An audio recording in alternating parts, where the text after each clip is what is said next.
Hoy, samahan niyo ako as we explore the newly opened time zone in Robinson's Galleria. Yes, may bagong time zone na naman nagbukas and this time it's at Robinson's Galleria na kakabukas lang. Kung pina-follow nyo ako, malamang nakita nyo na iba't ibang time zone na nagbukas dito sa Metro Manila. Part kasi ito ng plano nila upang mag-expand at mag-renovate ng mga time zones dito sa buong Pilipinas.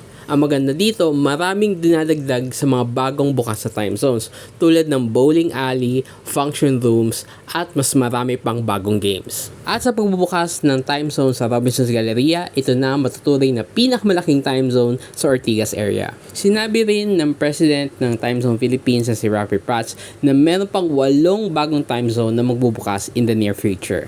So, ano yung bago dito sa Time Zones Robinson's Galleria? Bukod sa usual arcade games na meron din sa ibang time zone, dito meron din silang bowling alley, function room, VR games at marami pang iba. Syempre, upgraded na dito ang ticket and redemption counters na ang daming mga choices once nakaipon kayo ng maraming tickets. Maganda rin i-celebrate ang mga occasions tulad ng birthday sa kanilang function rooms kung saan meron din mga free games na kasama sa kanilang packages. Syempre, dahil batang time zone tayo, alam na natin kung paano makakakot ng maraming tickets. Dahil syempre, marami din ang prices na gusto ko i-claim. At para sa akin, happy place ko talaga ang time zone. So, para sa mga taga-Ortigas dyan na gusto mag-unwind, mag-enjoy at mag-claim ng maraming prizes, punta na kayo sa time zone sa Robinson's Galleria.